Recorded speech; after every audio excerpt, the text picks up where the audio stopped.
Good evening, Word on the Curb family.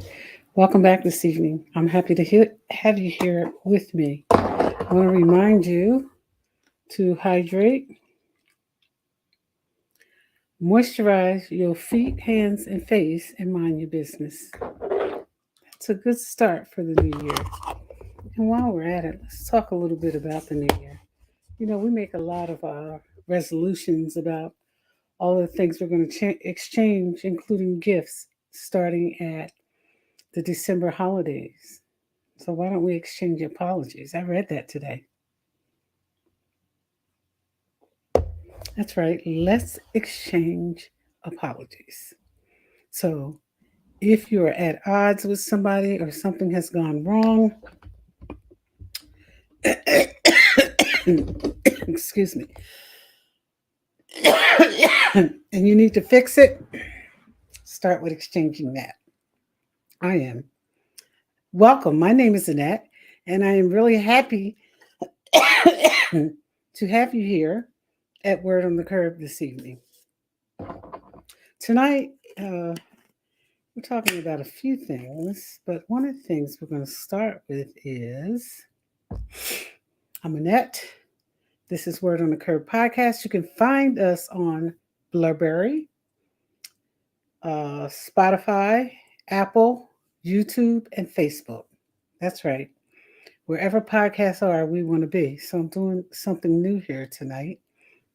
I think I like it. It's a little dark, but we're going to work with it. Nevertheless, I digress. And our topic tonight is let them lose you.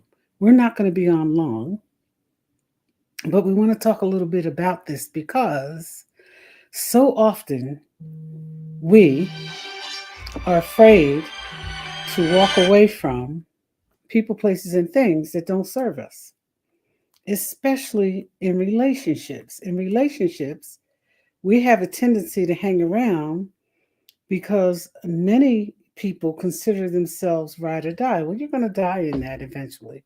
Mentally, emotionally, and spiritually, you're going to die in it. There's nothing into riding or dying unless you're doing it together. Now, if that's working together, then you've got something good happening. If it's not, you have a problem. And so let's talk about it a little bit. Let's talk about it. This applies to men and women. When it's not working for you, when they don't appreciate you, when they don't understand the word loyalty, when they work for and with everybody except you, it might be time to let them lose you. Because when people don't appreciate you, I promise you, once you let go, they'll realize what they lost. And they may even try to get it back. But the bottom line is don't hang around to find out how little they can and will appreciate you or not appreciate you when you let them. This applies again to men and women. When people don't appreciate you, if it's a job, try to find another job. If it's a family member, step off and do what you need to do so that you're healthy. Because the more we surround ourselves with healthy people, the healthier we tend to be. That's a fact. I didn't make it up. Look it up. I always tell you, do your own homework, and what doesn't apply, let it fly. But look it up. When we surround ourselves, what we surround ourselves with, who we surround ourselves with makes the difference. It absolutely helps determine like who we are and what we're doing. Yeah. The company you keep matters. I talk about this over and over again because it's so important. And if you don't believe me, ask my sister friend, Medina Brown Day. She is a licensed practitioner and will vouch for me in this. Who and what you surround yourself with matters. So be careful who you surround yourself with and be careful what you're willing to tolerate because whatever you're willing to tolerate, the person who doesn't appreciate you is going to give you a little bit more of it. That's right. They'll give you a little bit more of it. So whether it's the job, If it's family members, step off and go get your healing on. If it's friends, your best friend, your boy, your girlfriend, whoever it is, relationships, significant others, husbands, wives, they don't appreciate you, give them the opportunity to lose you. And by the way, there was a huge discussion on social media today about the grounds for which you should be able to leave your spouse. And one man said the only reason you should be able to leave, spiritually, and move outside the covenant is if they're physically abusive. I don't agree with that. Adultery is grounds for divorce. Remember that. But let us not stray. Give people who don't appreciate you the opportunity to lose you, because until they do, they're going to keep dishing it.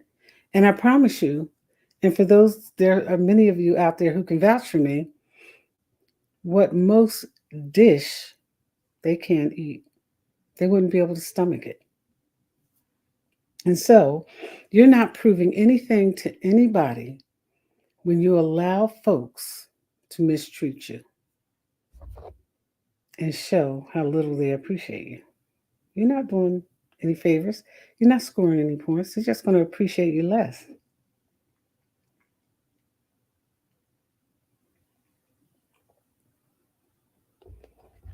The opportunity to be in healthy relationships does exist.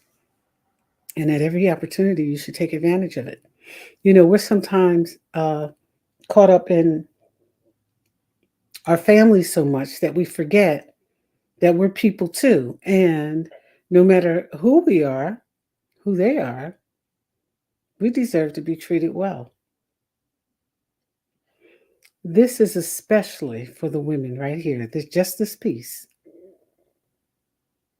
If you want to know why your significant others are behaving the way they do, take a look at how they deal with you.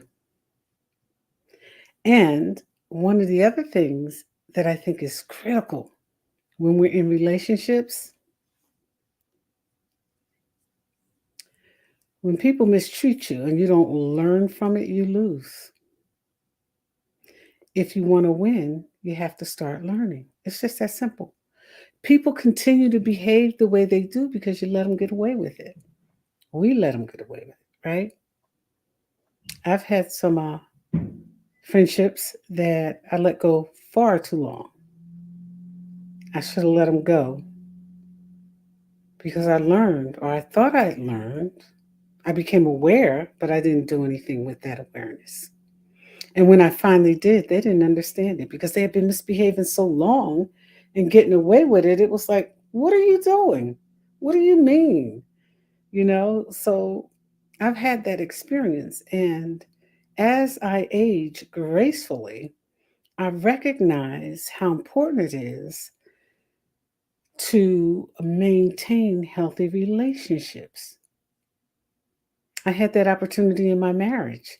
And once you get to see it, I'm a widow now, but once you get to see what healthy looks and feels like and tastes like and smells like and walks like and acts like, it's real hard to settle for anything less. And there's also a lot of chatter on the book about no man or woman would choose to be alone. That's not true. Many make the choice to do just that because they value peace over chaos.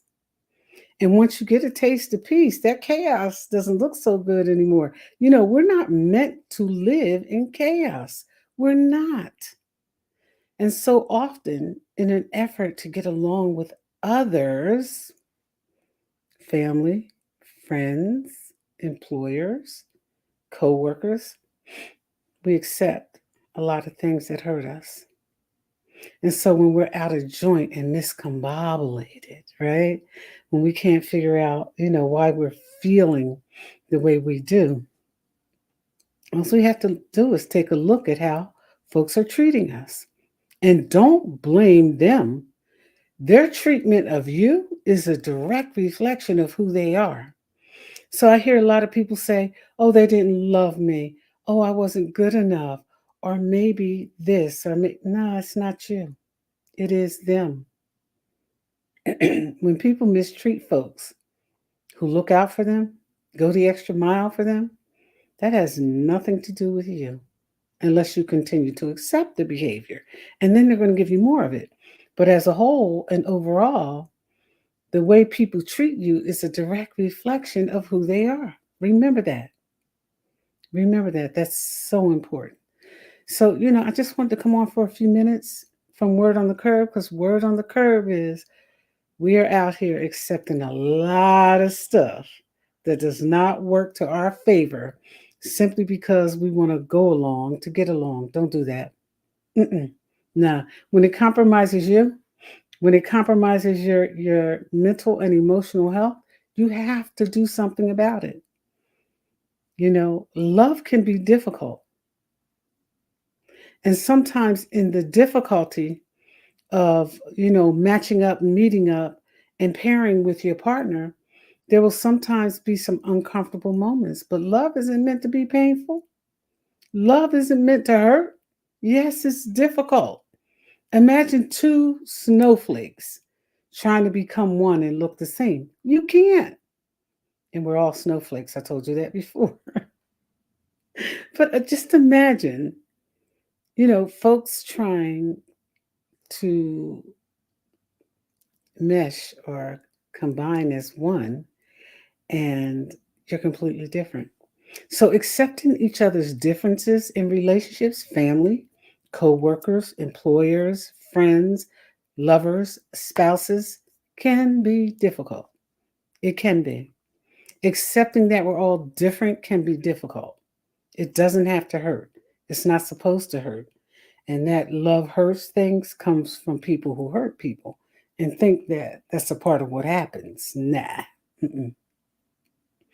The only pain where you gain is an exercise. And that's after working out one day and being sore the next until you get past that soreness. It's not meant for love. Mm-mm. It's not meant for relationships. And I don't care who the relationship is with. If they don't value you, let them lose you. And I promise you, somewhere along the line, somebody else will suffer the same thing until they get enough, or they'll say, the buck ends here. Like with generational curses, they'll say, uh, yeah, it's just something that's in the family. Yeah, well, it ends in this family. So when people don't value you in the relationships, if you cannot come to some agreement and understanding about the lack of value, let them lose you. That's right. I promise you, they'll regret it. You may go through some changes in the initial stages of the loss, but don't be afraid to find yourself, heal yourself, and grow yourself. Grow through it. It is possible. And it typically works for all of us when we give ourselves a chance. Just give yourself a chance. Just give yourself a chance. My name is Annette. I'm your host here at Word on the Curve. I want to thank you for joining me this evening. I appreciate you joining me now and later. If you pick up and you'd like to leave a comment for us to take a look at, please feel free to do so. We will look at it and we will answer it. But when they don't value you, let them lose you. This is one loss where you're going to gain, because you're going to find yourself, you're going to find your peace, and you're going to lose the chaos. That's right. Give yourself a break. You're worth it. Thank you for joining me here this evening. I'll see you again next week. We're going to be hosting a series on his story, where men are going to share about, what they experience in families, in relationships, in friendships, at the job, the imbalance, the injustice, the difficulties, the good times, the bad times. They're going to share it. Yeah. So, again, thanks for joining us here at Word on the Curb, and we'll see you again soon. Good night.